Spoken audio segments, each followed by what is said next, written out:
हाँ 0.5 mega electron volt होती है एक इलेक्ट्रॉन का मास करीब, बिल्कुल सही। मैंने जो m ऑब्जर्व लिखा है उसमें एरर होगा ना? नहीं बेटा, मैंने m ऑब्जर्व जो लिखा उसमें एरर क्यों होगा? चलो अपन ने क्या पढ़ा एक बार फिर से बता देता हूँ। मैंने आपको समझाया कि बाइंडिंग एनर्जी निकालने के लिए मास डिफेक्ट कैसे कैलकुलेट करें। मास डिफेक्ट अगर कैलकुलेट करना है तो होता है calculated mass of nucleus minus actual mass of nucleus. Bind mass defect होता है calculated mass of nucleus minus actual mass of nucleus. Calculated mass of nucleus कैसे निकालते हैं? प्रोटॉन का मास प्लस न्यूट्रॉन का मास, है ना? Z प्रोटॉन है, Z न्यूट्रॉन, N न्यूट्रॉन है, तो इनका मास सम करके न्यूक्लियस का कैलकुलेटेड मास आता है। कभी कभी क्वेश्चन में हमें एटॉमिक मास दे देते हैं, वो ये एग्जैक्ट जो ऑब्जर्व्ड मास है न्यूक्लियस, ये क्वेश्चन में देते नहीं है हमें, वो न्यूक्लियस के बदले एटम का मास दे देते हैं। तो अगर आपको एटम का मास दिया हो क्वेश्चन में तो एटॉमिक मास कैलकुलेटेड करना पड़ेगा और एटॉमिक मास जो ऑब्जर्व्ड है इनका डिफरेंस लेना पड़ेगा। और एटम का मास कैसे कैलकुलेट करोगे? कैलकुलेटेड मास ऑफ एटम, उसमें आपको प्रोटॉन न्यूट्रॉन के साथ इलेक्ट्रॉन भी जोड़ना पड़ेंगे। तो इलेक्ट्रॉन यहाँ ऐड करोगे, mass of proton plus electron, वो एक्चुअली हाइड्रोजन एटम का मास हो जाएगा।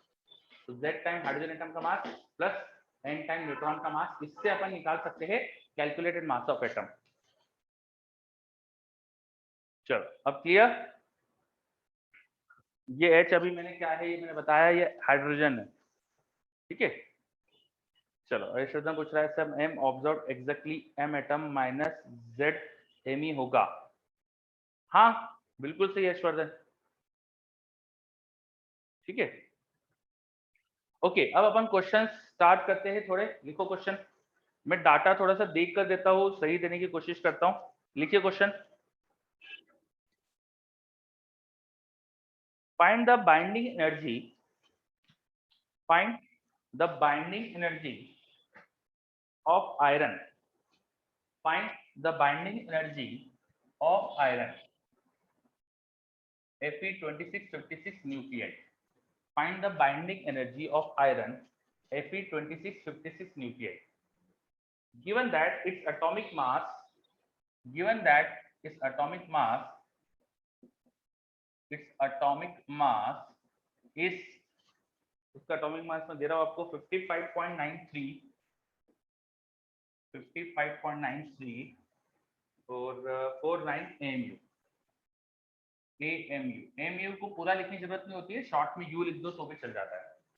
The mass of hydrogen atom, mass of hydrogen atom is 1.0067, 1.0078 दिया है, अच्छा सॉरी एटम है ना, हाँ 783 AMU, and the mass of neutron is 1.00867 AMU। तो हाइड्रोजन एटम का आपको मास दे दिया है, न्यूट्रॉन का मास दे दिया है, Fe56 का एटॉमिक मास दिया है, इसकी बाइंडिंग एनर्जी पूछ ली है। चलिए ट्राई, बाइंडिंग एनर्जी पूछ ली है मैंने। एंड बहुत कैलकुलेशन होती है इन क्वेश्चंस में, ऐसा सोचना ही नहीं कि बिना कैलकुलेशन करे अपन कुछ ट्रिक विक होती है, कोई ट्रिक नहीं होती है, बेसिक से करना पड़ता है। करो ट्राई।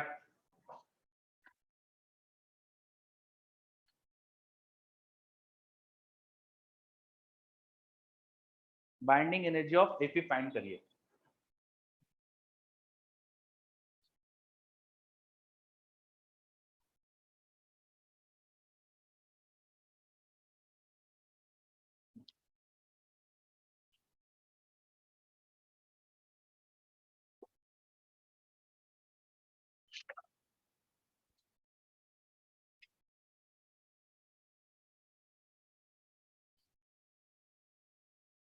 Mn क्या है? न्यूट्रॉन का मास है, और किसका होगा?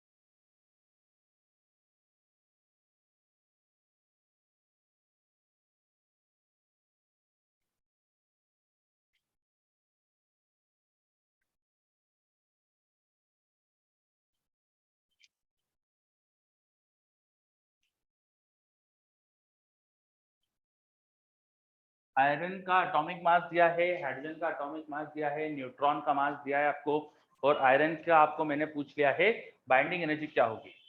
तो करना क्या है वो तो इजी है, कैलकुलेशन की मेन चीज है यहाँ पर।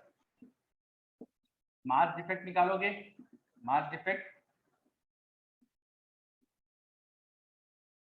वो कैसे निकालेंगे, calculated mass of iron minus observed mass of iron. अब क्योंकि आयरन एटम का मास दिया है तो अपन ये वाला रिलेशन यूज करेंगे, एटॉमिक कैलकुलेटेड मास निकालेंगे। तो Z टाइम हाइड्रोजन का एटॉमिक मास, तो Z कितना है इसका 26, तो 26 time mass of hydrogen atom वो हो जाएगा 1.00 लिखा है देखो 783 AMU, ठीक है। प्लस न्यूट्रॉन का नंबर, अब 56 में से 26 माइनस करो 30, तो 30 न्यूट्रॉन का मास ऐड करना पड़ेगा, 30 न्यूट्रॉन का मास हो जाएगा 1.00867 AMU। ये हो गया ऑब्जर्व, ये हो गया calculated mass of iron atom. Iron atom का मास इतना आना चाहिए, लेकिन एक्चुअल मास जो दिया है वो उससे सब्ट्रैक्ट करना पड़ेगा 55.9349, ये सब्ट्रैक्ट करो तो इससे आपको मिलेगा मास डिफेक्ट इन एएमयू मिलेगा, because all data is in AMU. तो ये आपको एएमयू में मास डिफेक्ट मिल गया। अब अगर एएमयू का मास डिफेक्ट पता है तो बाइंडिंग एनर्जी निकालने के लिए क्या करते हैं अपन, जो भी मास डिफेक्ट आया है एएमयू में इनटू 931.5 मेगा इलेक्ट्रॉन वोल्ट में आंसर आ जाएगा। चलो करना क्या है ये तो आपको दिख रहा है साफ साफ, अब कैलकुलेशन करने का काम बचा है बस। तो मेरे पास दो बच्चों के आंसर आ गए हैं, काफी बच्चों के आ रहे हैं। अब देखो मेरे पास जो आंसर लिखा है वो है 492, 492 मेरे पास जो आंसर लिखा है वो 492 mega electron volt, 492 mega electron volt.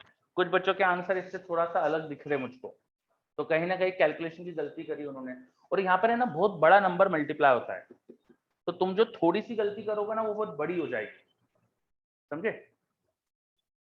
रचित बोल रहा है वीडियो लैग हो रहा है थोड़ा। आज एक्चुअली क्या है ना, मेरा वाईफाई बंद है, वो जियो में कुछ दिक्कत हो गई फाइबर में, तो मोबाइल से चल रही क्लास, तो थोड़ा सा प्रॉब्लम्स हो सकती है, ठीक है।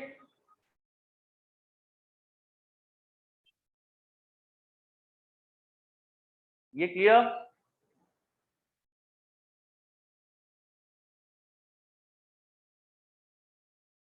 अच्छा ठीक है। बाकी सबको सही आ रहा है बोल रहा है गोपाल, ठीक है। क्वेश्चन सबको क्लियर है ना। चलो एक और क्वेश्चन करते हैं, next question, next question note करिए लिखिए, कैलकुलेट, कैलकुलेट, अगला question, calculate binding energy, binding energy of alpha particle, calculate binding energy of alpha particle, given that, given that nuclear mass of alpha particle, given that mass of alpha particle, mass of alpha particle is 4.001265 AMU, mass of alpha particle is 4.001265 AMU, mass of proton, mass of proton is 1.007277 AMU, and mass of neutron, mass of neutron is 1.00, वो तो same ही होगा, 866 दे दिया आपकी बात AMU, ठीक है। अब alpha particle की बाइंडिंग एनर्जी पूछ ली मैंने आपसे, और अल्फा पार्टिकल का खुद का मास दिया हुआ है, हीलियम के न्यूक्लियाई का मास दिया हुआ है, प्रोटॉन का मास दिया हुआ है, और न्यूट्रॉन का मास दिया हुआ है।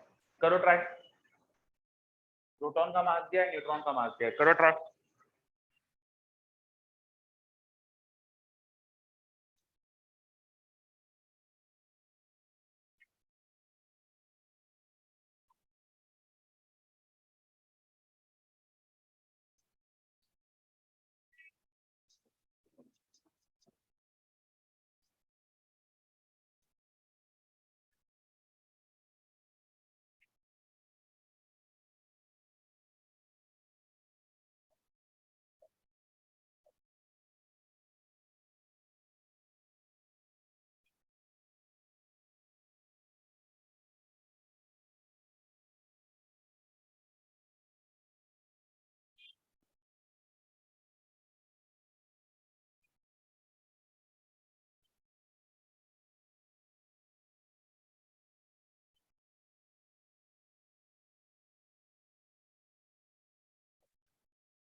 चलो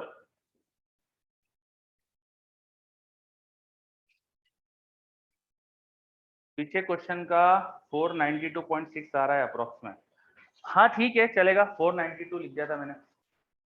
अब मैंने अगला क्वेश्चन दिया है आपको, अल्फा की मैंने बाइंडिंग एनर्जी पूछ ली, कुछ का मेरे पास जवाब आ चुका है, देखते हैं मेरे पास जो आंसर लिखा है वो क्या है।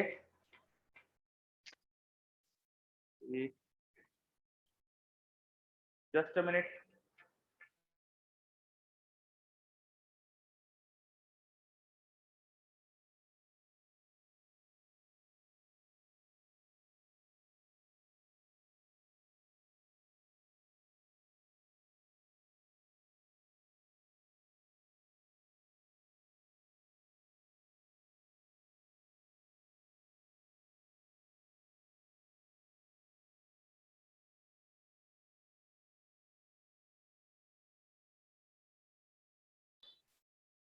तो मेरे पास जो आंसर लिखा है वो है 28.51। 28.51 यस 28.5 आ रहा है कुछ बच्चों का, है ना। तो इसका आंसर आ रहा है हमारे पास 28.51 मेगा इलेक्ट्रॉन वोल्ट। करना क्या है, बहुत इजी क्वेश्चन है वो तो। अब की बार आपको प्रोटॉन का मास दिया है, न्यूट्रॉन का मास दिया है, और मैंने दिया भी न्यूक्लियस का मास ही था। तो कुछ आपसे मैंने ना ज्यादा आपका दिमाग नहीं लगवाया क्वेश्चन में, बस आपको सब्ट्रैक्ट करना है। 2 प्रोटॉन का मास 2 न्यूट्रॉन का मास ऐड करो तो हीलियम का आपको कैलकुलेटेड मास मिल जाएगा, उसमें से ये सब्ट्रैक्ट कर देना, ठीक है। चलो अंश बोल रहा है हर बार उसका थोड़ा सा कम आ रहा है, ठीक है, मतलब छोटी मोटी गलतियां हो सकती है, देखो कैलकुलेशन मिस्टेक्स हो सकती है। और मेरे पास जो लिखा है आंसर, हाँ मतलब मेरे पास जो आंसर लिखा है ये मैंने एक बुक से डाटा उठा कर दिया। उन लोगों ने 931.2, उन्होंने वो 931.5 के बदले 0.2 लिया है, तो इसलिए उनका थोड़ा सा चेंज हो सकता है, ठीक। मतलब अप्रोक्सीमेटली देखो तो 28.5 ये करीब आंसर होना चाहिए। This clear. यहाँ पे ना बहुत छोटा सा भी डाटा में चेंज लेंगे ना अपन तो बड़ा डिफरेंस क्रिएट होता है, क्योंकि ये ना मतलब बड़े बड़े नंबर मल्टीप्लाई होते हैं। तो इसमें आपको क्वेश्चन में जो डाटा दिया हो या आपको एग्जाम पेपर में जो डाटा दिया हो उसको बहुत ढंग से यूज करना पड़ेगा, अपने मन से डाटा यूज नहीं करना है, ठीक है। चलो देखो एक क्वेश्चन और लिखा है मैंने, calculate binding energy of C612 using mass of proton दिया है, मास ऑफ न्यूट्रॉन दिया है, और इलेक्ट्रॉन का मास अगर मैं एनर्जी में कन्वर्ट करूं तो कितना आता है दिया है, करो। तो हम पूछ रहा है can we neglect after 4th डेसिमल। देखो मास डिफेक्ट कैलकुलेट करने में तो कुछ भी निग्लेक्ट नहीं करना, मास डिफेक्ट कैलकुलेट करने में तो कुछ भी निग्लेक्ट नहीं करना। हमेशा जब फाइनल आंसर आ जाए तो उसमें कुछ अप्रोक्सीमेशन कर सकते हो, फाइनल आंसर में राउंड ऑफ कर सकते हो, उससे पहले कभी कोई राउंड ऑफ कोई अप्रोक्सीमेशन कुछ नहीं करना है, ठीक। और एची वाले का आंसर देखो ये लिखा हुआ है।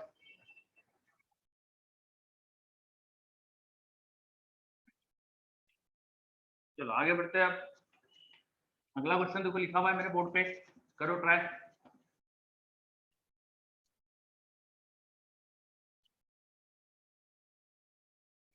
एमपी मतलब प्रोटॉन का मास, ये तो अंडरस्टूड सा होता है ना यार, ये प्रोटॉन का होगा और क्या। यहाँ पर भी तो एमपी लिखा था मैंने, प्रोटॉन का मास।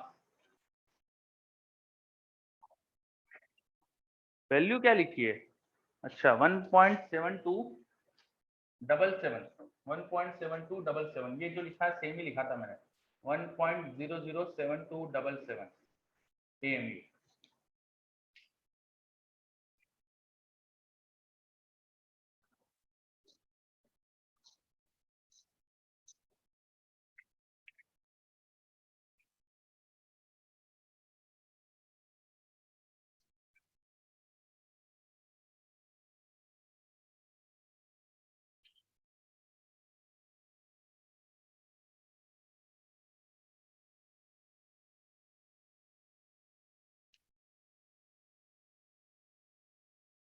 सहज पूछ रहा है व्हाट इज एमी, इलेक्ट्रॉन का मास, इलेक्ट्रॉन का मास।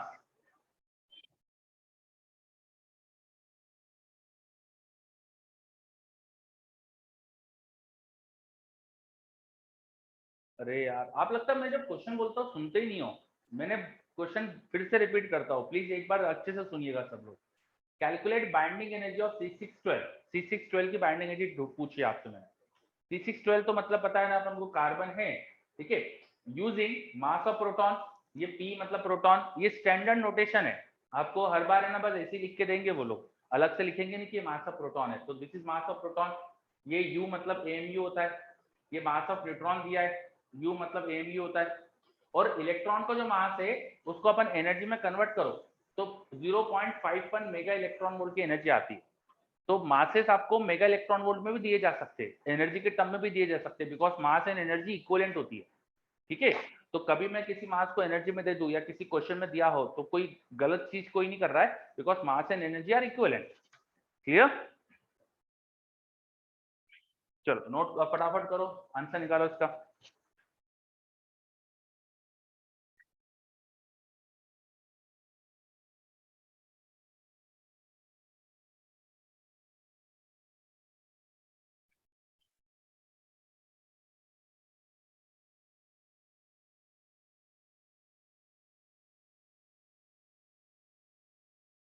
फिर इसको ऐसे कर सकते हैं क्या कि प्रोटॉन न्यूट्रॉन का करके बाद में इलेक्ट्रॉन वाली एनर्जी ऐड कर ले। हाँ करो, आप दिमाग लगाओ कैसे करना चाहिए।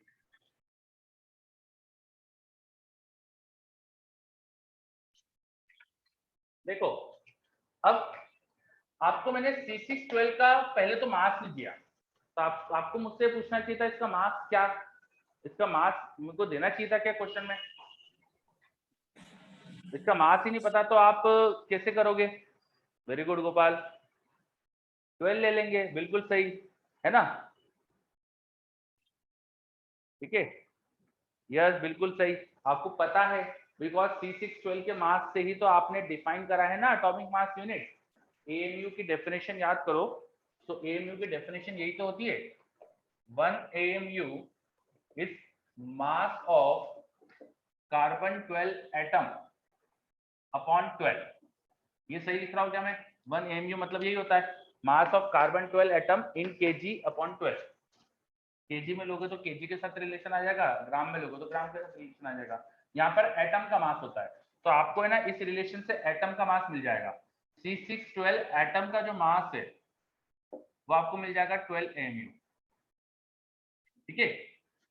तो आपको एटॉमिक मास पता है, जब एटॉमिक मास पता होता है तो आपको हाइड्रोजन का मास चाहिए होता है, याद करो मैंने आपको बताया था हाइड्रोजन का मास लेके फिर अपन एटॉमिक मास का यूज कर लेते, लेकिन मैंने यहाँ तो न्यूट्रॉन का मास दिया है।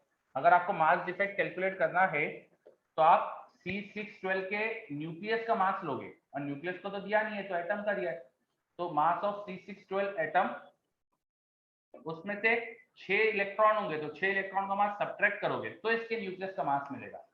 ये हो गया C612 के न्यूक्लियस का मास माइनस 6 प्रोटॉन से, तो 6 इंटू प्रोटॉन का मास, उल्टा लिख दिया सॉरी मैंने, जस्ट अ मिनट, पहले कैलकुलेटेड मास लिखेंगे 6 इंटू 1.007277 प्लस 6 इंटू 1.00866, ये हो गया calculated mass of nucleus minus observed mass, तो हो जाएगा 12 AMU माइनस प्रोटॉन इलेक्ट्रॉन्स का मास। कितने इलेक्ट्रॉन्स होते हैं इसमें? 6 इलेक्ट्रॉन होते हैं। तो कुछ इस तरह से मास डिफेक्ट निकालना चाहिए ना, देखो सब अच्छे से। ये क्या करा मैंने, 6 प्रोटॉन का मास प्लस 6 न्यूट्रॉन का मास, ये हो गया कार्बन 12 के न्यूक्लियस का कैलकुलेटेड मास, ये कैलकुलेटेड मास होना चाहिए, माइनस ऑब्जर्व्ड मास क्या उसके न्यूक्लियस का, तो 12 तो उसका एटम का मास है, एटम के मास में से इलेक्ट्रॉन का मास सब्ट्रैक्ट कर दिया, ठीक। अब इसे थोड़ा सा अरेंज करो, तो डेल्टा एन ये अब तुम कैलकुलेशंस कर लेना क्या बन रही है ना, ये जो भी नंबर है वो लिख देना, 12 माइनस करके जो भी आ रहा है वो लिख देना, है ना, कुछ भी आ रहा है वो लिख देना यहाँ पे, और माइनस माइनस तो प्लस 6 इलेक्ट्रॉन का मास हो जाएगा। फिर बाइंडिंग एनर्जी के लिए क्या करोगे, इसमें 931.5 मल्टीप्लाई करोगे, तो ये number exactly into 931.5 mega electron volt plus electron के मास को जब एनर्जी में कन्वर्ट करोगे तो वो तो मैंने डायरेक्ट दी हुई है आपको, 6 इंटू 0.51 मेगा इलेक्ट्रॉन वोल्ट। तो आपका काम ये बचा है कि ये मास डिफेक्ट निकालो कितना है, उसमें 931.5 मल्टीप्लाई करो प्लस 6 इंटू ये कैलकुलेट कर लो, ऐड कर लो। चलो अब क्लियर। तो यशवर्धन मेरे पास आंसर दे रहा है 92। 92, बुराउद्दीन भी 92। चलो बच्चों के आंसर आ रहे हैं लगभग 92, लगभग 92 मेगा इलेक्ट्रॉन वोल्ट। क्वेश्चन अच्छे से समझ में आया? क्या करवा रहे थे आपसे हम? कैलकुलेशन समझ में आई क्या करना थी?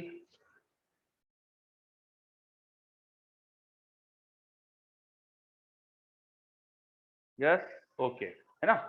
तो इलेक्ट्रॉन के मास का काफी हेर फेर चलता है यहाँ पर, है ना। एटम का मास दिया है कि न्यूक्लियस का मास दिया है, हमको थोड़ा सा ध्यान रखना पड़ता है। ठीक है, अब अगर ये सब क्लियर है तो देखो है तो सारे क्वेश्चन एक जैसे ही, सब में करना क्या है, मास डिफेक्ट निकालना है और इनटू 931.5 मल्टीप्लाई करना है तो बाइंडिंग एनर्जी आ जाती है ना। तो अब अपन आगे बढ़ते हैं, और तरह के क्वेश्चंस देखते हैं अपन अब। क्लियर, आगे बढ़े। ठीक है, चलो नेक्स्ट पॉइंट लिखो, न्यूक्लियर रिएक्शन। अच्छा अभी अपन ने बाइंडिंग एनर्जी के बाद न्यूक्लियर स्टेबिलिटी चल रहा था अपना, तो न्यूक्लियर स्टेबिलिटी में न्यूक्लियर फोर्स के बारे में अपन ने कुछ भी नहीं लिखा है, तो पहले वो लिख लेते हैं। लिखिए न्यूक्लियर फोर्स। वेदांत बोल रहा है सर कैलकुलेटेड मास में एमई क्यों नहीं लिया? वेदांत में क्यों लूं, आप ये बताओ क्यों लूं? कैलकुलेटेड मास में मैं मास ऑफ इलेक्ट्रॉन क्यों लूं? मैंने उधर सब्ट्रैक्ट कर दिया ना, मुझे लेना ही क्यों चाहिए?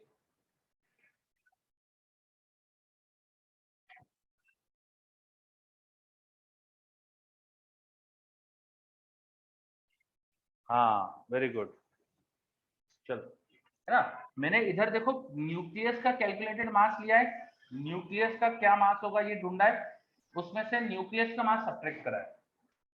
ठीक है, तो मैंने इलेक्ट्रॉन सब्ट्रैक्ट कर दिया ना, एटम के मास में से इलेक्ट्रॉन सब्ट्रैक्ट करके इधर न्यूक्लियस का मास ले लिया। ठीक है, तो मुझे यहाँ पे जरूरत ही नहीं थी कैलकुलेटेड में न्यूक्लियस का, मैं हमें इलेक्ट्रॉन का मास लेने की। चलो, हाँ वही है यशवर्धन, बिल्कुल सही। भाई एक साइड ऐड करो या दूसरी साइड सब्ट्रैक्ट कर लो, एक ही बात चलती है। ठीक, अब आगे बढ़ते हैं अपन। तो नेक्स्ट पॉइंट लिखिए। हाँ 92 मैंने लगभग लिखा है, मैंने बोला था ये अप्रॉक्स लिख रहा हूं मैं, पॉइंट के डिजिट नहीं लिखे मैंने। बच्चे बड़े परेशान हो जाते हैं मैं जब सिर्फ 92 लिख देता हूँ, बोल रहे 92.1 है। अरे तो मैंने अप्रॉक्स लिखा है यार, ठीक है। चलो आगे बढ़ते हैं। अब लिखो न्यूक्लियर फोर्स। न्यूक्लियर फोर्स, अभी तक हमने न्यूक्लियस के अंदर ये नहीं समझा था कि न्यूक्लियस को एक्चुअली बांध के कौन रख रहा है।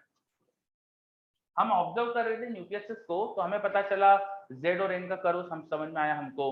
ठीक है, हमने मासेस ऑब्जर्व करे तो पता चला थोड़ा मास कम हो रहा है, मतलब मास डिफेक्ट है।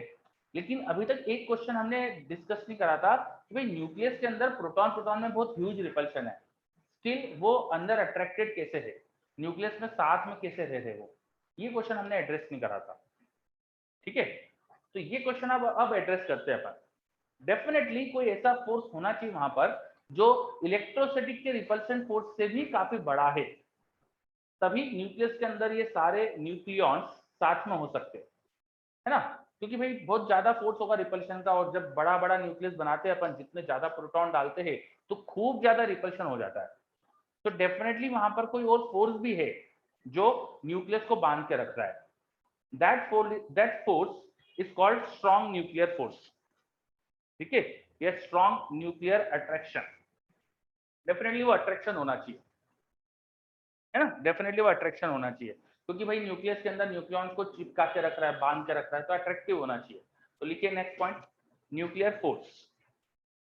न्यूक्लियर फोर्स, न्यूक्लियर फोर्स, पहला point, nuclear force is an attractive force between nucleons.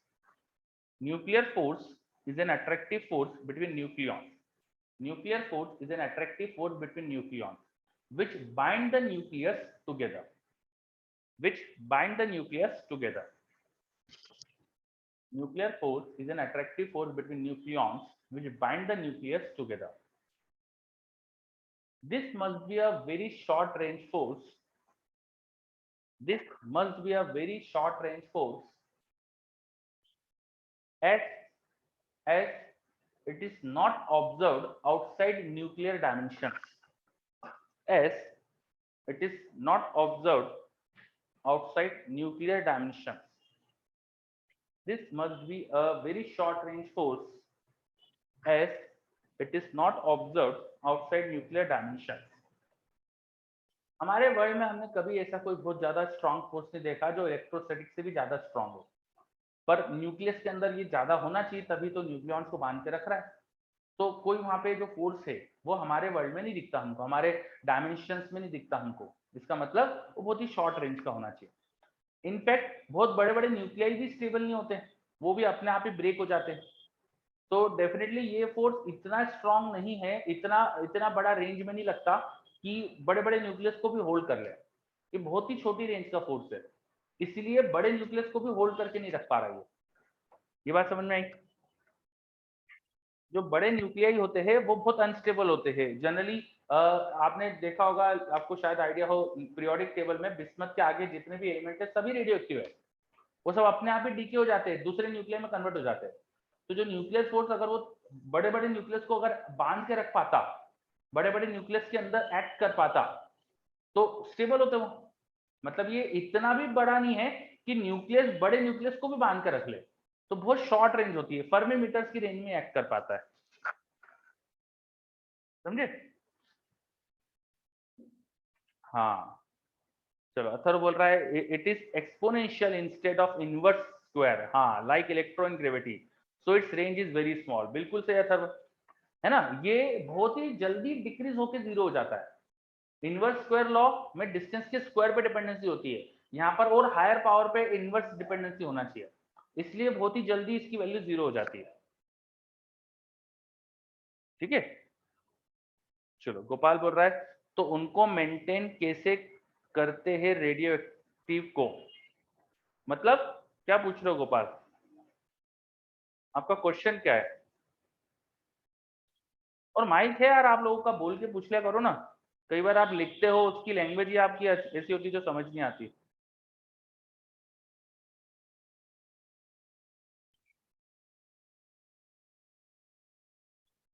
इतनी जल्दी डीके हो जाते हैं तो मेंटेन कैसे करते हैं? How do we store active elements? तो एक्टिव एलिमेंट्स एक्चुअली हम स्टोर कैसे करते हैं, मतलब लेड ब्लॉक्स में स्टोर करते हैं अगर वो करना हो तो। और आप ये पूछना चाहते हो कि उनको मेंटेन कैसे रखें, मतलब उनको दूसरे न्यूक्लियस में तोड़ने से कैसे बचाए, दूसरे न्यूक्लियस में कन्वर्ट होने से कैसे बचाए, तो ये नहीं कर सकते अपन, है ना? अगर आप ऐसा पूछ रहे हो कि how do we stop them into converting from one nuclei to another nuclei, तो वो नहीं कर सकते अपन, उनको रोक नहीं सकते अपन। ये पूछ रहे थे क्या गोपाल? अच्छा, है ना? अब बुराउद्दीन पूछ रहा है उनको कन्वर्ट होने से रोक नहीं सकते तो उनका एग्जिस्टेंस ही कैसे है? ये बहुत अच्छा क्वेश्चन है। देखो, हमारा पूरा यूनिवर्स कई सारे स्टार्स से मिलकर बना है, बहुत सारे स्टार्स हमारे न्यूक्लियस हमारे यूनिवर्स में, और इन स्टार्स के अंदर लगातार न्यूक्लियर रिएक्शंस हो रही है।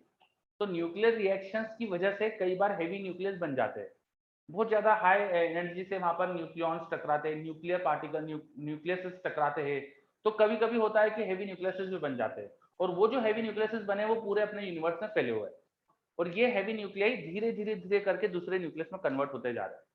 तो इनका बनना भी अभी भी चल रहा है, बहुत सारे स्टार्स है अभी भी, इनका बनना भी चल रहा है। कॉस्मिक डस्ट से ये पार्टिकल हमारे अर्थ तक भी आ जाते हैं, हमारी अर्थ में भी ऑलरेडी प्रेजेंट है, जब अर्थ बनी तब से प्रेजेंट है। तो धीरे धीरे करके इनका नंबर कम हो रहा है, लेकिन ये बनते भी जाते हैं। तो इनको आपको मतलब ऐसा नहीं कि खत्म हो गए हैं अभी, भाई धीरे धीरे कन्वर्ट हो रहे हैं, इसलिए खत्म नहीं हुआ अभी। ठीक है, means we can create but can't preserve, हाँ ये बोल सकते हैं सोहम। ठीक है, इसलिए उनकी मैक्सिमम प्रॉपर्टीज अननोन भी रह जाती है, बिल्कुल सही। बहुत रेयर होते हैं ये एलिमेंट्स, तो इसलिए प्रॉपर्टीज भी इनकी थोड़ी अच्छे से पता नहीं है अपन को। ओके, आगे बढ़ते फिर अपन। तो हम बात कर रहे थे न्यूक्लियर फोर्सेस की, तो न्यूक्लियर फोर्स बहुत शॉर्ट रेंज होता है, ये हमको समझ में आया, है ना? अब अगला पॉइंट, ये अट्रैक्टिव होता है, ये हमने समझ लिया। ये इलेक्ट्रोस्टैटिक के फोर्स से भी ज्यादा स्ट्रांग होता है, ये भी हमने समझ लिया। ठीक है, फिर कुछ ऐसी और प्रॉपर्टीज की पता चली जो मैं आपको ढंग से एक्सप्लेन नहीं कर पाऊंगा, बिकॉज हमारे कोर्स में इनका एक्सप्लेनेशन नहीं है, जस्ट हमारे मॉड्यूल में लिखा है, तो मैं भी आपको बता देता हूँ। न्यूक्लियॉन्स के बीच में इक्वल न्यूक्लियर फोर्स लगता है, irrespective of the type of nucleon. मतलब प्रोटॉन प्रोटॉन के बीच का न्यूक्लियर फोर्स, न्यूट्रॉन न्यूट्रॉन के बीच का न्यूक्लियर फोर्स और प्रोटॉन न्यूट्रॉन के बीच में न्यूक्लियर फोर्स सेम डिस्टेंस में, सेम एनवायरनमेंट में सेम आएगा। बात समझ में आई? Nuclear force is not dependent on type of nucleon. Nuclear force is not dependent on type of nucleon.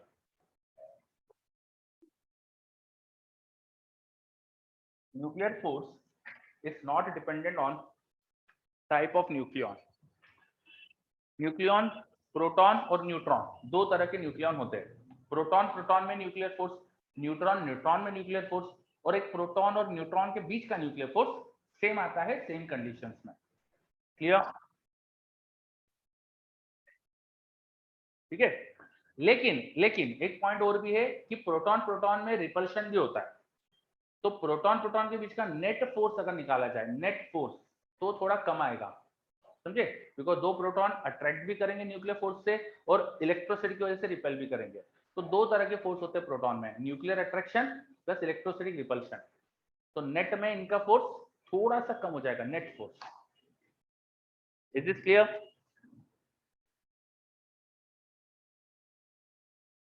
अब मेरे पास देवेश का आंसर आया, सर अगर इलेक्ट्रॉन वेव है तो अपन चार्ज से रिपल्शन को कौन सा फोर्स होल्ड करता है?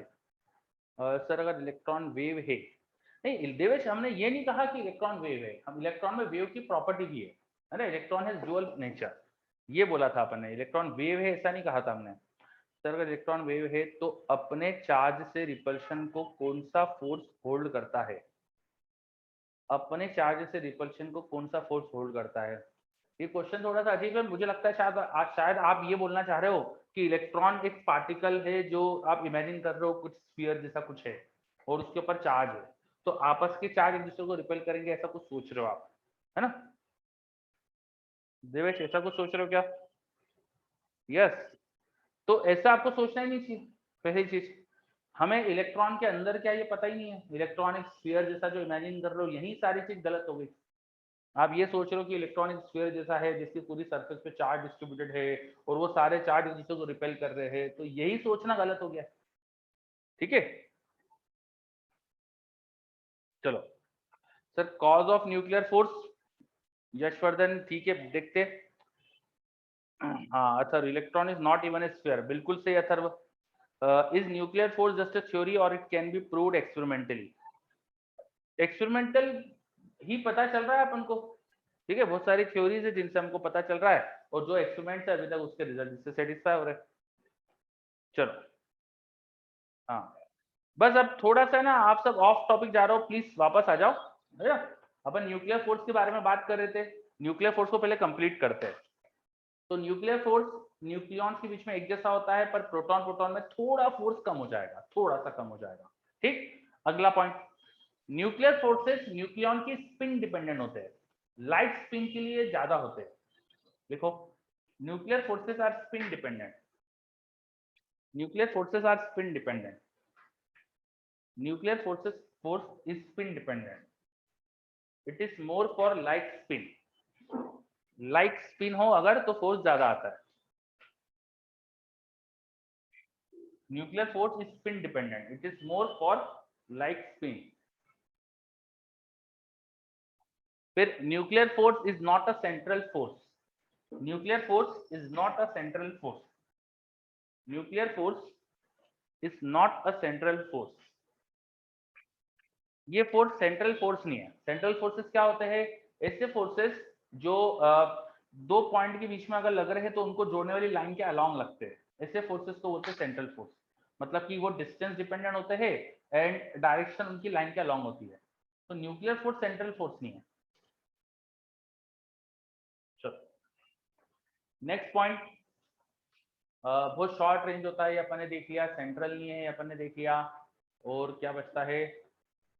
सेंट्रल नहीं है भी देख लिया। अच्छा, न्यूक्लियर फोर्स का एक्सप्लेनेशन देते हैं अपन बाय पार्टिकल एक्सचेंज थ्योरी।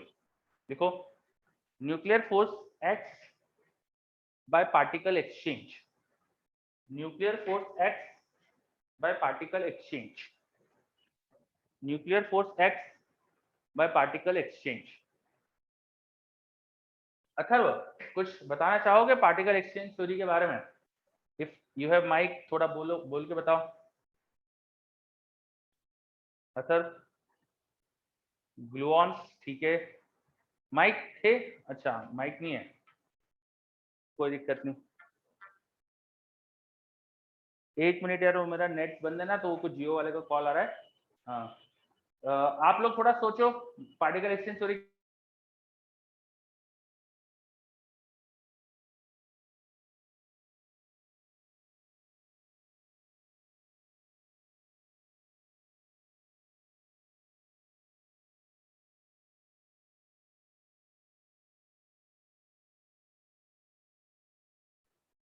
चलो मैं फिर से रिपीट कर रहा हूँ, nuclear force are explained by particle exchange theory.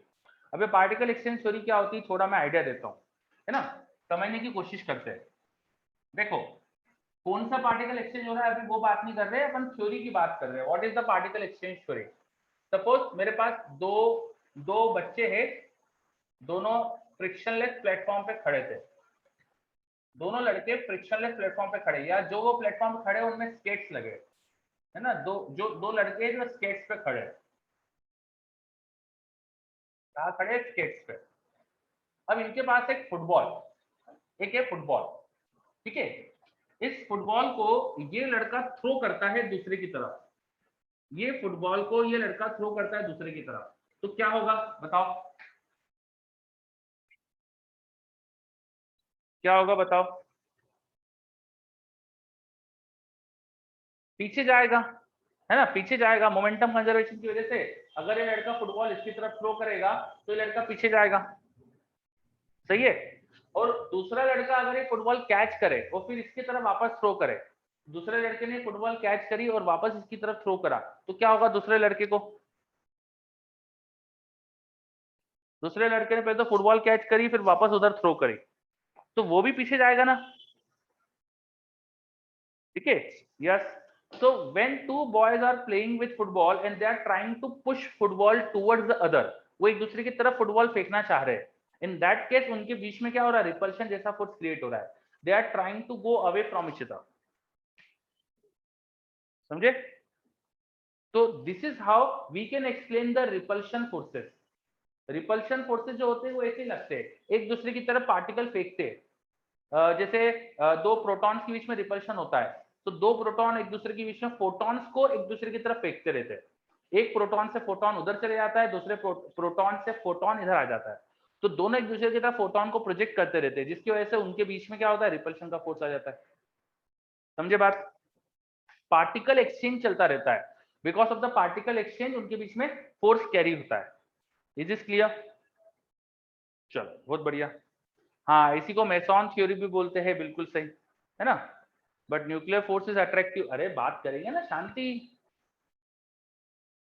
ठीक है। चलो, अब गगन भी बोल रहा है फिर से, तो फिर से अपन दूसरा दूसरा तरीका देखते हैं। मान लो इन फुटबॉल, ये जो फुटबॉल थी ना, फुटबॉल के साथ स्ट्रिंग लगी हुई थी, रस्सी लगी हुई थी, और हर लड़का फुटबॉल को अपनी तरफ खींच रहा है, फुटबॉल के साथ रोप कनेक्टेड है, और टग ऑफ वॉर में क्या होता है कि बीच में मान लो फुटबॉल है, फुटबॉल से दोनों तरफ रोप्स है, और टग ऑफ वॉर खेल रहे हैं दोनों लड़के, दोनों अपनी तरफ फुटबॉल को खींच रहे हैं, तो क्या होगा बताओ? बताओ फिर, पास में आ जाएंगे, है ना। So when they are trying to pull the football towards each other, वो अपनी तरफ फुटबॉल खींचना चाहते हैं, then they will feel an attractive force. Is this clear? है ना। So when a particle is juggling between two objects, so those objects are feeling repulsive force, and when the particle is pulled by both, then those objects are feeling an attractive force. This is particle exchange theory. ये particle exchange theory से हम समझा सकते हैं कि क्यों attractive और repulsive kind of forces generate होते हैं। क्लियर? और हर तरह के फोर्स के लिए कोई ना कोई पार्टिकल है जिसका एक्सचेंज चलता है। जैसे आई थिंक, मेरे को उतना अच्छे से याद नहीं है, मुझे ऐसा याद आ रहा है कि शायद ग्रेविटेशन को समझाने के लिए वो ग्रेविटॉन नाम का पार्टिकल कुछ बोलते हैं, इलेक्ट्रोमैग्नेटिक फोर्स समझाने के लिए फोटोन का एक्सचेंज बताते हैं, ठीक है, और न्यूक्लियर फोर्स के लिए मेसॉन एक्सचेंज बताते हैं, ठीक है। मैं इतना, हाँ, अच्छा पायोन्स बताते क्या, ठीक है, हाँ। Not yet proved gravitation exist, हाँ बिल्कुल सही है, वो भी बात है। ग्रेविटेशन का फोर्स अपन ने ये भी शायद डिस्कस करा था कि ग्रेविटेशन का एक्चुअली कोई फोर्स होता ही नहीं है, ठीक है। तो ये अब अपन इन सब चीजों में नहीं जा रहे हैं, अपना कोर्स से अपन हट जाते, नहीं तो चलो। तो पार्टिकल एक्सचेंज थ्योरी क्या है, ये अपन ने थोड़ा डिस्कस कर लिया, अब अपन वापस आ जाते हैं। तो हम ये सब बातें कर रहे थे न्यूक्लियर फोर्स के लिए, न्यूक्लियर फोर्स के जितने इंपॉर्टेंट पॉइंट है आई थिंक ज्यादा ही कवर कर लिया अपन ने, यहाँ पर अपन फिनिश करते हैं न्यूक्लियर फोर्स को, ओके। अब न्यूक्लियर फोर्स के बाद आ जाते हैं, अपन ने अभी पढ़ा था बाइंडिंग एनर्जी क्या होती है, बाइंडिंग एनर्जी कैलकुलेशन सीखा, और अपन आ जाते हैं क्यू वैल्यू पर। तो क्यू वैल्यू समझने के लिए पहले लिखिए nuclear reaction, nuclear reaction, nuclear reaction, nuclear reaction.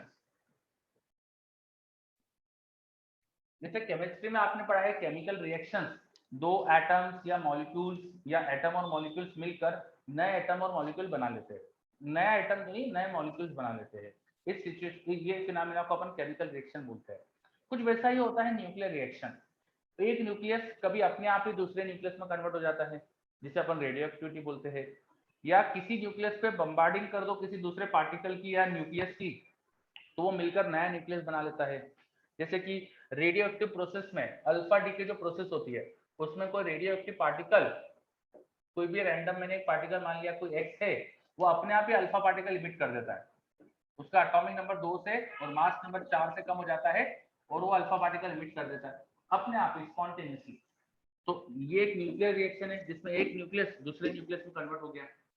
फिर कभी कभी हम न्यूक्लियर रिएक्शन हम करवाते हैं, जैसे कि मान लो कोई एक न्यूक्लियस था ए, उस पर मैंने एक पार्टिकल ए की बम्बार्टमेंट कराई, जैसे न्यूट्रॉन की बम्बार्टमेंट हो रही है यूरेनियम पर, न्यूट्रॉन फॉल हो रहे हैं यूरेनियम पर, फिर यूरेनियम दूसरे न्यूक्लियस में कन्वर्ट हो गया, मान लो बी और सी कुछ न्यूक्लियस बन गए, और साथ में हो सकता है कुछ और पार्टिकल भी बन जाए, न्यूट्रॉन अल्फा कुछ बन जाए, तो उसको मैंने बोल दिया यहाँ पर कोई पार्टिकल बन रहा है स्मॉल बी,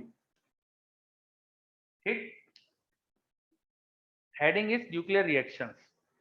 सो जैसे केमिस्ट्री में केमिकल रिएक्शंस होती है, वैसे हमारे पास न्यूक्लियस की न्यूक्लियर रिएक्शंस है।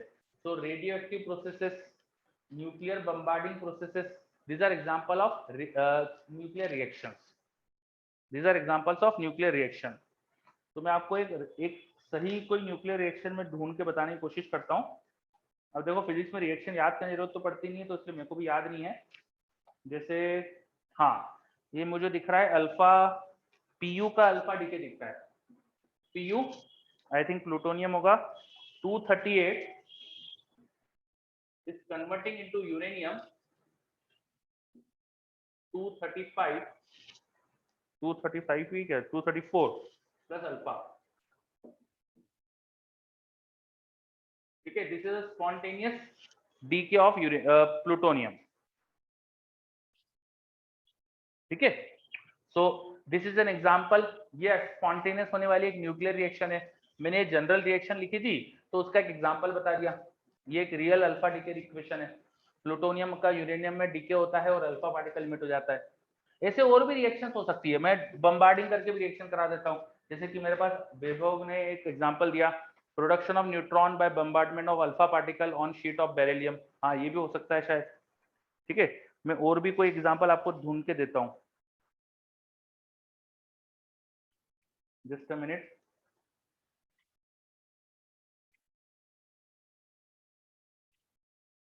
जैसे कि Li पे प्रोटॉन फॉल हो रहा है और दो अल्फा प्रोड्यूस हो रहे हैं, एक एग्जांपल मिला आपको बुक में, Li7 में प्रोटॉन फॉल हो रहा है और दो अल्फा पार्टिकल इमिट हो रहे हैं, ये एक न्यूक्लियर रिएक्शन दिखती है हमको,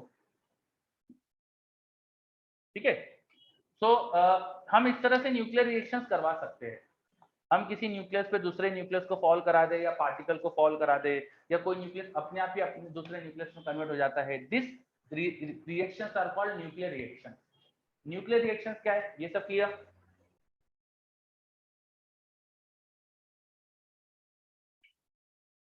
न्यूक्लियर रिएक्शंस इन सन, बिल्कुल सही। मेरे पास एक डाउट है यशवर्धन का, sir when this reactions are naturally occurring then how do we spot this nuclear reactions? Yashvardhan wait करो, बहुत सारी चीजें हैं, हमको दिखता है ना।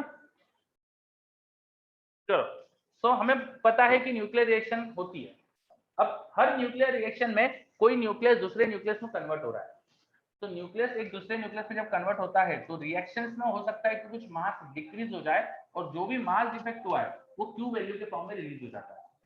हर रिएक्शंस में कुछ एनर्जी रिलीज हो सकती है, जो एनर्जी रिलीज होती है उसको अपन बोलते हैं क्यू वैल्यू।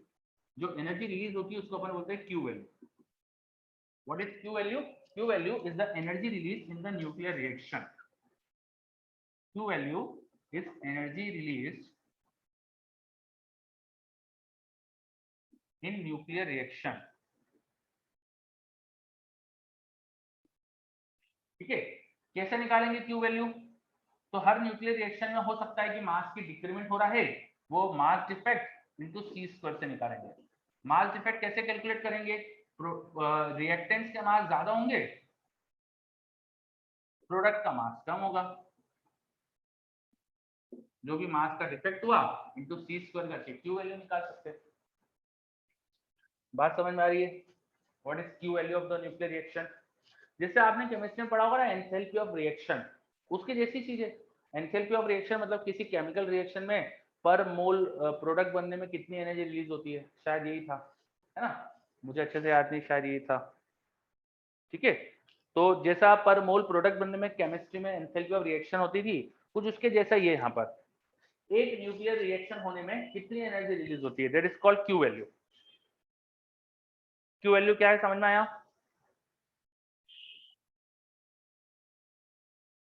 यस, चलो बहुत बढ़िया। तो क्यू वैल्यू नोट कर लीजिए क्या होता है। कैसे निकालेंगे Q value? Mass defect into C square. कई बार हमको बाइंडिंग एनर्जी दे दी जाती है, बाइंडिंग एनर्जी दे दी जाती है, तो बाइंडिंग एनर्जी के टर्म में जब लिखना हो तो आ जाएगा binding energy of products minus binding energy of reactants. उल्टा करना पड़ेगा बच्चों इसमें।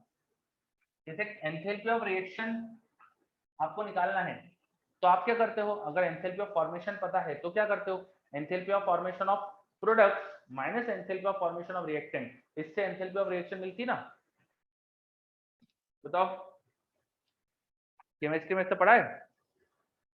एंथैल्पी ऑफ रिएक्शन निकालना है तो enthalpy of formation of products minus enthalpy of formation of reactant करते हैं। बिल्कुल वही है। Binding energy is like enthalpy of formation, तो binding energy is like enthalpy of formation, enthalpy of formation of product minus reactant, product minus reactant करेंगे जब binding energy दी हो। और अगर क्यू वैल्यू निकालना है मास डिफेक्ट से तो mass of reactant minus product करेंगे। चलो, सहज पूछ रहा है, is law of conservation of mass is followed in nuclear reaction if you account the mass energy equivalence then yes, if you account the mass energy equivalence then yes. ठीक है, nuclear reactions में मास तो कम होता है generally, mass of reactant ज्यादा होता है, mass of product कम होता है, और जो मास का डिक्रीमेंट हुआ वही क्यू वैल्यू के फॉर्म में रिलीज होता है।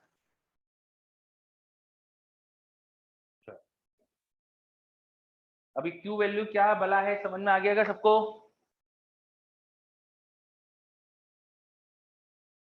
अब क्यू वैल्यू पे कुछ क्वेश्चंस करते हैं अपन। ठीक है, तो क्वेश्चन लिखो। ये वाली रिएक्शन पे क्वेश्चन दे देता हूँ। ठीक है, इनके एटॉमिक मासेस दे रहा हूं मैं, इन तीनों के एटॉमिक मासेस दे रहा हूँ। पीयू का एटॉमिक मास है 238.04955 04955 AMU। This is atomic mass of plutonium. Uranium का है 234.04095 04095 AMU। और mass of alpha particle atomic is 4.002603 AMU। ये इन सबके एटॉमिक मासेस देती है मैंने। चलो, रिएक्शन की क्यू वैल्यू क्या है, कैलकुलेट करो। Find Q value of reaction. तो हाँ बोलिए कुछ। सर स्क्रीन ब्लर आ रही है, एक बार आप बोल के बता देंगे क्या वैल्यू लिख रहे हैं? 238.04955 238.04955 AMU. Second is 234.04095 234.04095 AMU. And the last one is 4.002603 002603 AMU.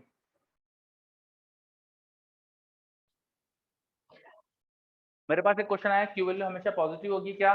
जो रिएक्शन हो सकती है उनमें पॉजिटिव आएगी, जो नहीं हो सकती उनमें नेगेटिव आएगी।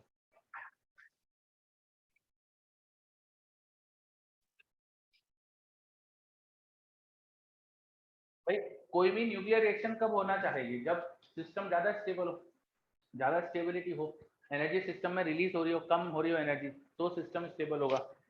ठीक है, अच्छा क्वेश्चन पूछा बराउद्दीन। ऐसे कई बार क्वेश्चन आ जाते हैं जिसमें पूछते हैं कि which of this reaction is not possible, तो जिसमें क्यू वैल्यू नेगेटिव आ जाएगी वो पॉसिबल नहीं होगी। ठीक है,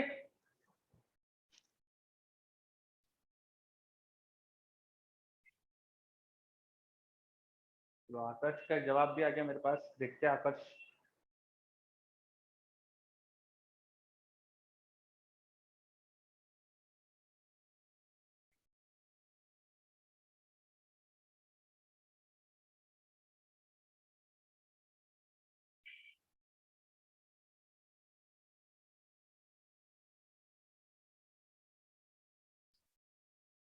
थोड़ी ज्यादा वैल्यू आ रही है आकाश आपकी, इतना नहीं आएगा।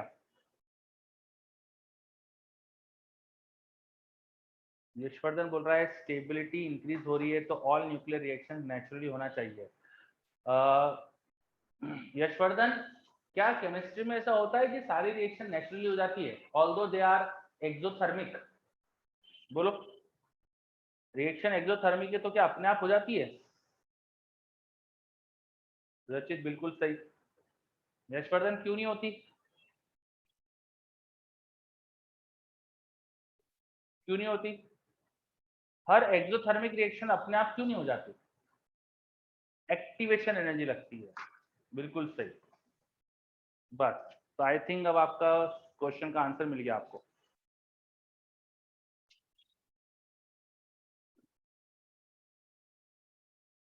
सिद्धेश, ये भी बड़ा आंसर है आपका।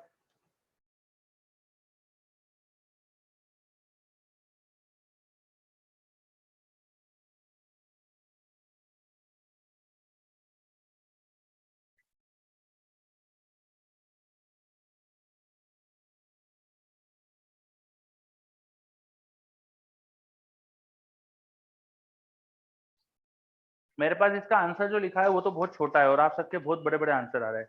यस सहज, हाँ, ये यही आंसर लिखा है मेरे पास भी। ठीक है, तो इसका सॉल्व करके जो क्यू वैल्यू आ रही है, क्यू वैल्यू कैसे निकालेंगे? मास ऑफ रिएक्टेंट ज्यादा है 238.04955, ये ज्यादा है, बाकी के मासेस कम है 234.04095 माइनस एक और प्रोडक्ट है 4.002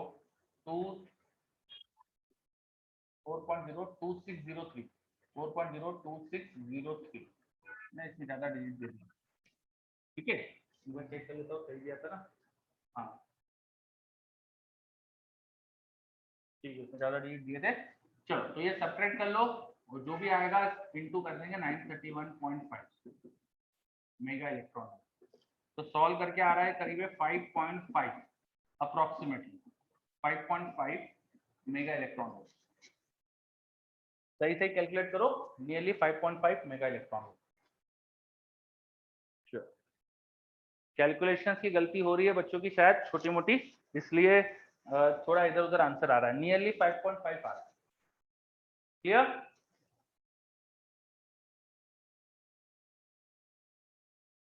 यस सर। ओके, सी स्क्वायर नहीं करना था क्योंकि एएमयू में मासेस दिए ना, तो ये एक एग्जांपल था क्यू वैल्यू निकालने का। ठीक है, चलो, तो क्यू वैल्यू कैसे निकालते हैं हमको समझ में आया है ना? बाइंडिंग एनर्जी से भी निकाल सकते हैं। तो ऐसे क्वेश्चन भी मिल सकते हैं अपन को, ठीक है। जैसे लिखो एक क्वेश्चन। अच्छा, एक क्वेश्चन से पहले एक छोटी सी चीज और समझ लो, एक छोटी सी चीज और समझ लो।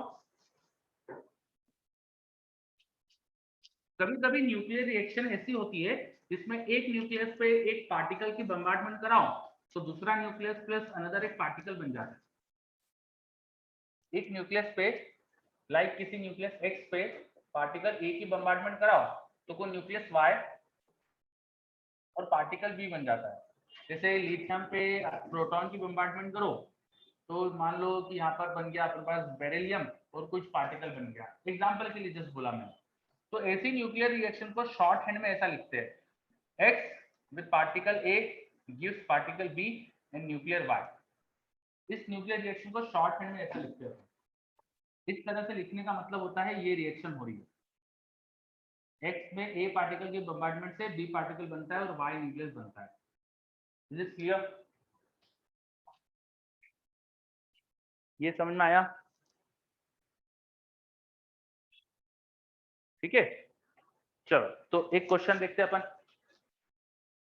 अगला क्वेश्चन लिखो, binding energy per nucleon of x is small x. Binding energy per nucleon of x is small x. इसका मास नंबर ए है, इसका मास नंबर ए है। Find if binding energy per nucleon in Y is small y, then find Q value of reaction. Reaction की Q value find करो। ये reaction है आपके सामने जो ऊपर लिखी हुई है, ये रिएक्शन हो रही है, इसकी Q वैल्यू बताना है आपको। करिए ट्राई।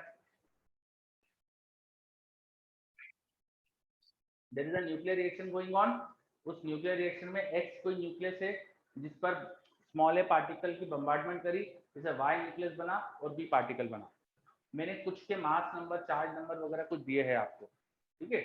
आपसे पूछ लिया है, मैंने आपसे पूछ लिया है कि अगर एक्स और वाई की बाइंडिंग एनर्जी पर न्यूक्लियन ये है तो क्यू वैल्यू क्या होगी रिएक्शन की। करो।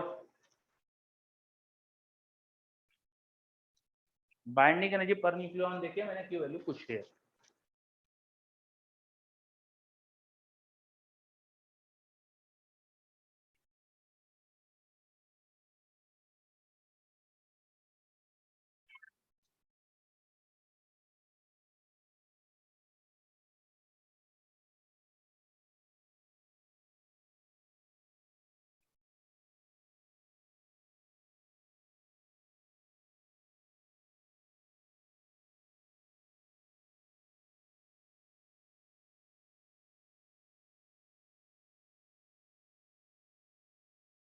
करिए ट्राई जल्दी से।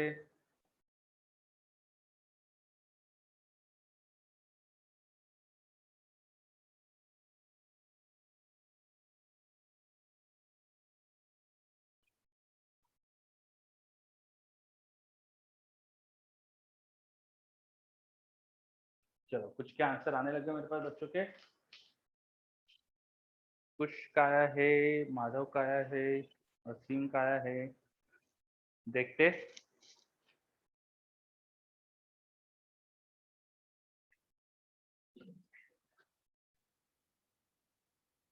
जैसे केमिकल रिएक्शंस बैलेंस होती ना, जैसे न्यूक्लियर रिएक्शन भी बैलेंस होना चाहिए। न्यूक्लियर रिएक्शंस में क्या क्या बैलेंस होने चाहिए? चार्जेस बैलेंस होना चाहिए, चार्ज बैलेंस होना चाहिए। चार्ज, अब न्यूक्लियर रिएक्शन में चार्ज किससे रिप्रेजेंट करते हैं? एटॉमिक नंबर से, तो चार्ज एटॉमिक नंबर से सोच सकते हो। सेकेंड थिंग, पार्टिकल का नंबर बैलेंस होना चाहिए। पार्टिकल नंबर मतलब मास नंबर बैलेंस होना चाहिए, ठीक है, मास नंबर बैलेंस होना चाहिए। फिर और भी चीजें बैलेंस होना चाहिए जो आपको रिएक्शन में देख के समझ में नहीं आती। Nuclear spin spin spin quantum number balance होना चाहिए, ठीक है। तो न्यूक्लियर रिएक्शन में भी कुछ चीजें बैलेंस होना चाहिए। जैसे यहाँ पर देखोगे अगर, तो ए न्यूक्लियस का मास नंबर ए दिखाया है, ए पार्टिकल का मास नंबर भी मैंने 1 दिखाया है, जो ऊपर लिखा होता है मास नंबर होता है। यहाँ पर बी का मैंने मास नंबर 0 दिखाया है, तो वाई का मास नंबर होना चाहिए था a+1। वाई का मास नंबर होना चाहिए था a+1। ठीक है, अगर y का मास नंबर आ गया तो अब y की बाइंडिंग एनर्जी पता चल जाएगी अपन को, y की बाइंडिंग एनर्जी पता चल जाएगी। ठीक है, Q वैल्यू निकालने के लिए बाइंडिंग एनर्जी ऑफ प्रोडक्ट की बाइंडिंग एनर्जी होगी A+1 into small y minus reactant की हो जाएगी A into small x। Answer alright, देखो अच्छे से।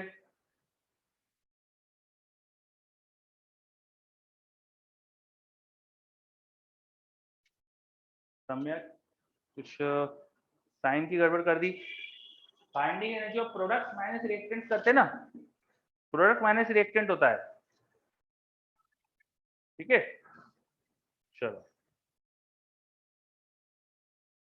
फिर असीम पूछ रहा है B01 गलत लिखा है ऐसे, तो क्यों गलत लिखा है बेटा?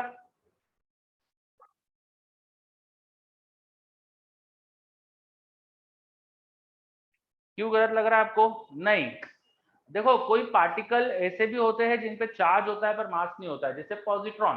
पॉजिट्रॉन का मास लगभग 0 है, पॉजिट्रॉन का मास लगभग 0 है, पर पॉजिट्रॉन पे चार्ज होता है। जैसे इलेक्ट्रॉन पे -1 चार्ज होता है ना, तो समझे? यहाँ पर अगर एटॉमिक नंबर Z है, यहाँ का एटॉमिक नंबर 0, तो ये न्यूट्रल पार्टिकल है। ये जैसे न्यूट्रॉन है, ये न्यूट्रॉन जैसा पार्टिकल है। न्यूट्रॉन का एटॉमिक नंबर कुछ होता नहीं है, उस पर चार्ज 0 होता है और उसका मास होता है। और इस पे चार्ज है, जैसे ये पॉजिट्रॉन होगा, पॉजिट्रॉन पे 0 मास होता है और पॉजिट्रॉन का चार्ज होता है 1 प्रोटॉन के चार्ज के बराबर। तो एटॉमिक नंबर बैलेंस करने जाओगे तो यहाँ पे Z-1 हो जाएगा। अगर इसका एटॉमिक नंबर Z था तो यहाँ Z-1 एटॉमिक नंबर हो जाएगा। समझे बात?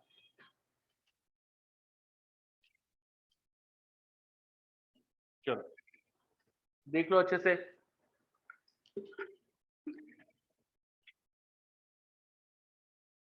तो ये कुछ अपन ने क्वेश्चन देखे जिनमें अपन ने बाइंडिंग एनर्जीज को यूज करा लिया न्यूक्लियर रिएक्शंस में। अब न्यूक्लियर रिएक्शंस के बारे में अपने पास अब कुछ थ्योरी के पॉइंट है, जैसे कि न्यूक्लियर फिशन क्या होता है, न्यूक्लियर फ्यूजन क्या होता है, तो ये पूरी थ्योरी है ना। विधान बोल रहा है एक और क्वेश्चन, एक ही क्वेश्चन सफिशिएंट है, सारे कॉन्सेप्ट जिसमें मैंने बता दिया आपको, जो भी आइडिया था सारा पता चल गया, मतलब मेन चीज तो सब हो गई है। ठीक है, अब मेथड जैसे ही होते हैं यार क्वेश्चन इसमें, तो और क्वेश्चन में कोई मतलब नहीं है, ये ऐसे ही करना है सबने। चलो अब आपको एक काम करना है। आपको मॉड्यूल में अगर आपका मॉड्यूल खोल के देखो उसमें nuclear chain reaction, nuclear fission 6.7 point दिया है nuclear fission.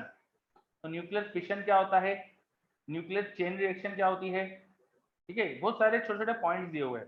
Fast breeder reactor क्या है, न्यूक्लियर फ्यूजन रिएक्शन क्या होती है, तो बहुत सारी छोटी छोटी सी चीजें दी हुई है। ये पूरा थ्योरी है, एज इट इज हमको याद करना है ना।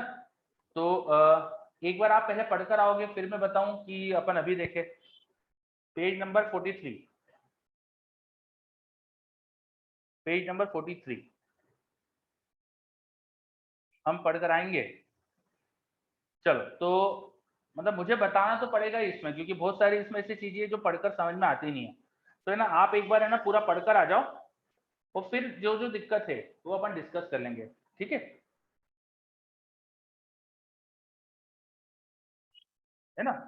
तो एक काम करो, आज आप, मैं आज यहीं छोड़ रहा हूँ, आज आप पढ़कर आओ।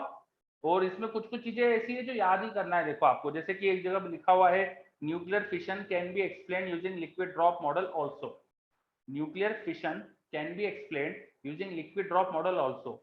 ये पढ़ते से बच्चों के दिमाग में क्वेश्चन आता है कि लिक्विड ड्रॉप मॉडल क्या है। अब ये आपको सिर्फ याद करना है कि भाई न्यूक्लियर फिशन को ऐसे एक्सप्लेन करते हैं अपन, लिक्विड ड्रॉप मॉडल में नहीं जाना है अपन को। मतलब हमारे कोर्स में है नहीं लिक्विड ड्रॉप मॉडल, तो अगर मैं उसमें चले जाऊंगा ना तो फिर भाई अपने कोर्स की चीजें कब पूरी होगी। ठीक है, बात समझे? है ना, तो कई चीजें ऐसी जो सिर्फ फैक्ट है, बस याद रखना है आपको। है ना, आपको ज्यादा अगर इंटरेस्ट है तो यू कैन रीड, उसको मैं मना नहीं कर रहा हूँ, लेकिन सिर्फ वही पढ़ते नहीं रह जाना है। Is that clear? हाँ, तो है बहुत मजेदार चीज है, बिल्कुल सही, लेकिन अपन उसमें चले जाएंगे ना तो फिर अपना मतलब चीजें कंप्लीट नहीं होगी। तो आप लोगों को सारी चीजें इसमें से पहले पढ़ना है, समझना है। कुछ चीजें बहुत इजी है जो पढ़कर समझ में आ जाएगी, कुछ चीजें ऐसी है जो पढ़कर समझ में नहीं आती है, कुछ चीजें बस फैक्ट है जो याद रखना है। ठीक है, तो एक बार पूरा पढ़कर आओ, फिर जो जो इसमें दिक्कत है अपन डिस्कस करेंगे। क्लियर? अंशुल पूछ रहा है डाउट क्लियर कर दूं। कौन सा डाउट अंशुल? अंशुल कौन सा डाउट? फिर से भेजो यार, ऊपर लिखा था, अगर फिर से देख लेता हूँ, रुको मैं। कहा है अंशुल का डाउट? ये रहा, लास्ट क्वेश्चन में ए बी की बाइंडिंग एनर्जी कंसिडर नहीं होगी, क्यों? अच्छा, हाँ ये अच्छा क्वेश्चन पूछा अंशुल आपने। ए और बी की बाइंडिंग एनर्जी क्यों कंसिडर नहीं करी मैंने? ए और बी सिंगल सिंगल पार्टिकल है, they are not collection of particle, समझे? ए और बी सिंगल सिंगल पार्टिकल है। जैसे ये ए मुझे लग रहा है कि न्यूट्रॉन है, क्योंकि इस पे चार्ज नहीं है और मास है, तो ऐसा न्यूट्रॉन होता है जिस पे चार्ज नहीं होता और मास होता है। और ये है एक पॉजिट्रॉन। तो ऐसे सिंगल सिंगल पार्टिकल जो होते हैं उनकी काय की बाइंडिंग एनर्जी, वो किसी पार्टिकल से मिलकर थोड़ी बने, समझे बात? ठीक है, चलो बाइंडिंग एनर्जी फॉर्मेशन की ही होती है ना, और ये तो सिंगल है, बिल्कुल सही है ना। चलो और कुछ डाउट किसी का? सर कल क्या क्या डिस्कस होगा ये एक बार बता दीजिए। हाँ, कल सैटरडे को हमने डाउट क्लास का बोला था, सैटरडे शाम को डाउट क्लास रखेंगे अपन, 5:30 का प्रोबेबल टाइम है। मैं एक बार टाइम और कंफर्म करके कल मैसेज कर दूंगा, लिंक भी भेजूंगा उसकी अलग से। तो कल की जो अपनी डाउट क्लास है उसमें अपन एक्सरे डिस्कस करेंगे फ्रॉम एससीबी, एक्सरे डिस्कस करेंगे फ्रॉम एससीबी। और आपके अगर कुछ और डाउट हो, एक्सरे में कोई ज्यादा डाउट होंगे नहीं, 25-30 क्वेश्चन है उसमें, ज्यादा है नहीं, तो आपके और भी कुछ डाउट हो तो वो भी लेके आ सकते हो। ठीक है, रेसेस, रेसेस जो भी अभी तक भेजी है मैंने आपको, जितनी रेसेस आपने कर ली है वो डिस्कस करेंगे। ठीक है, वेव्स की 1 2 3 4, हाँ आप मतलब अपना टाइम जितना है उसमें आपको जो जो डाउट आ रहे हैं वो पूछ सकते हो। ठीक, मतलब एक्सरे प्रायोरिटी पे रहेगी, उसके बाद मॉडर्न की रेसेस कर लेंगे एक दो, और एक्सरे फ्रॉम एससीबी और मॉडर्न की रेसेस होने के बाद फिर आपके जो भी डाउट है आप पूछ सकते हो। ठीक, चलो ओके बच्चों, तो थोड़ा पढ़कर आइए मॉड्यूल से। ओके, सहज एक चीज पूछ रहा है, just out of curiosity what is anti matter? हाँ ये मुझको भी बहुत क्यूरियोसिटी होती है, व्हाट इज एंटी मैटर। तो कुछ थ्योरीज है यार, ये अपना यूनिवर्स में एंटी मैटर भी है, ऐसा कुछ कुछ थ्योरीज है। मैं मतलब सच बोलूं तो मैं ना इन सब चीजों में ज्यादा जाता नहीं प्रैक्टिकली, क्योंकि क्या होता है कि अपने कोर्स से फुर्सत नहीं मिलती है ना, अपने कोर्स के क्वेश्चंस करते करते हमको फुर्सत नहीं मिलती है। सुनने में बहुत अच्छा लगता है, जब मेरे पास फ्री टाइम होता है तो मैं बहुत चीजें देखता हूँ। जैसे एक एक चैनल एक बच्चे ने मेरे को बताया था, तो वो मेरे को चैनल बहुत अच्छा लगा, तो उस चैनल पे मैं काफी चीजें देखते रहता हूँ। लेकिन मैं कभी बहुत ज्यादा डेप्थ में कहीं जाता नहीं हूँ, क्योंकि हमारे सिलेबस से जो रिलेटेड है उसमें अपन जाओ तो ज्यादा अच्छा रहता है। ठीक है, कौन सा चैनल? बहुत सारे चैनल है यार, एक वेरिटेशियम है और बहुत सारे है कुछ, है ना। एक सीए साइंसेस आपको मैंने भेजा, तो सीए का भी एक चैनल है। वो सीए साइंसेस का जो चैनल है उसमें दिक्कत ये है कि उसमें थोड़ा सा उनका है ना, जो क्या कहते हैं उसे, एसेंट है वो समझ नहीं आता है, तो कुछ कुछ ऐसी चीजें हैं। हाँ रशियन एसेंट होता है उसके अंदर। ठीक है, एक्शन लैब वगैरह, हाँ वेरी। सोहम बोल रहा है वी सॉस जानते हो सर? नहीं, वी सॉस नहीं देखा कभी मैंने। चलो, पीबीएस स्पेस टाइम, यस ये एक बहुत बढ़िया चैनल है। अब ये इतना फ्री टाइम ही नहीं होता है यार, मतलब आप ऐसा सोचो, दिन भर इतना बिजी हो जाते हैं ना, बच्चों के डाउट इतने आते रहते हैं, कम से कम रोज का मेरा 1 से 1.5 घंटा तो मोबाइल में व्हाट्सएप पे डाउट बता हुआ दिखता है। ठीक है, तो कब ये सब देखे? हाँ हाँ, चलो गो, हाँ। अथर बोल रहा है आधे टाइम तो ये सब पढ़ते रहता है, तो मैं बोल रहा हूँ ना आधे टाइम ये सब मत पढ़ो, ये बहुत इंटरेस्टिंग होता है और अपने ना पूरा टाइम फिर इसमें लग जाता है। आईआईटी के लिए मैं सबको एक चीज फिर से सलाह देता हूँ, अपने पास है ना इतना सारा मटेरियल अब अवेलेबल है ना ऑनलाइन, कि ना हम भटक सकते हैं। तो don't get lost in this all kind of things. थोड़ा सा ना घोड़े को जैसे अपन ऐसे लगा देते हैं ना, घोड़ा एक सीधी सीधी लाइन में चलता है, वैसा बनना पड़ेगा अगर आपको आईआईटी क्रैक करना है तो। ये ध्यान रखो, अगर आप ये भी पढ़ लू, वो भी कर लू, ये भी पढ़ लू, ये भी देख लू, वो भी देख लू, एंटी मैटर भी पढ़ लू, कॉर्स भी पढ़ लू, ये सब करोगे ना अगर आप, तो आप सब कुछ समझ में तो आएगा आपको, आप जेक ऑफ ऑल बन जाओगे बट मास्टर ऑफ नन रहोगे। तो समझे?